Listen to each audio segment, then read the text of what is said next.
we got to get you into World War I. We got to get you more into World War I because I think that's a rabbit hole, which I know you're a Dan Carlin fan. So Blueprint for Armageddon. Yeah, it's good. Guaranteed. But there's fewer evil people there. Yes. But that's what actually, there's a banality of that evil.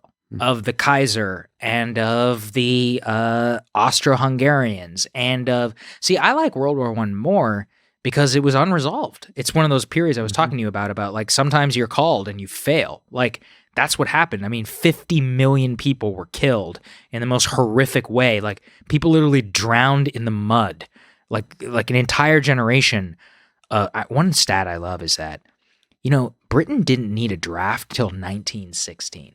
Like they went 2 years of throwing people into barbed wire voluntarily. Yeah. And because people loved their country and they loved the king and they thought they were going against the Kaiser, it's just like that conflict to me, I just can't read enough about it. Also just like births the Russian Revolution, Yeah, I mean, Hitler. You can't talk about World War II without World War I. Right. And I'm obsessed with the conflict. I've read way too many books about it. For this reason is it's unresolved. And like the roots of so much of even our current problems happened in Versailles, right? Like Vietnam is because of the Treaty of Versailles.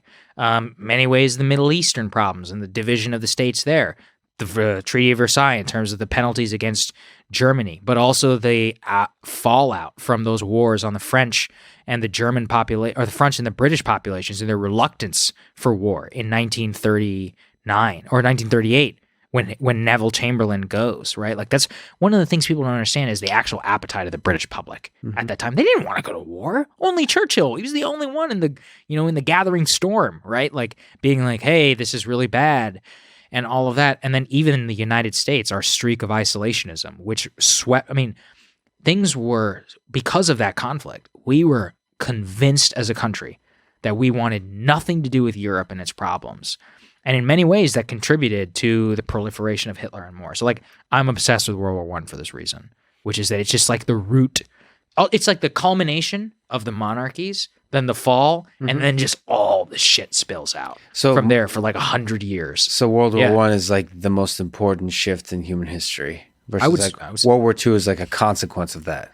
Yeah, it's so I have a degree in security studies from Georgetown, and one of the thing is that we would focus a lot on that is like war, but also like the complexity around war. And it's funny, we never spent that much time on World War II because it was actually quite of a clean war. It's a very atypical war, as in the war object, which we learned from World War I, is we must inflict suffering on the German people and invade the borders of Germany and destroy Hitler. Like the center of gravity is the Nazi regime and Hitler. So it had a very basic begin and end. Begin, liberate France, invade Germany, destroy Hitler, reoccupy, rebuild.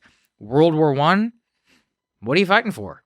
Like, and nobody even knew. You can go, the German general staff, they were like, even in 1917, they're like, the war was worth it because now we have Luxembourg. I'm like, really? Like you killed 2 million of your citizens for fucking Luxembourg and like half of Belgium, which is now like a pond. Yeah. And same thing, the French are like, the French more so, they're defending their borders, but like, what are the British fighting for?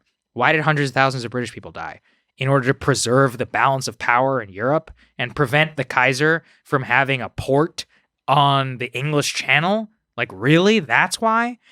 That's more what wars are, is they become these like atypical, they become these protracted conflicts with a necessary diplomatic resolution. It's not clean. It's very dirty. It usually leads in the outbreak of another war and another war and another war and a slow burn of ethnic conflict, which bubbles up. So that's why I look at that one, even because it's more typical of warfare in terms of how it works. Exactly. Yeah. It's kind of interesting. You're making me realize that World War II is one of the rare wars where you can make a strong case for it's a fight of good versus evil. Just war theory, obviously. Like, they're literally slaughtering Jews. Like, we have to kill them. And there's one person doing it. I mean, there's one person at the core. That's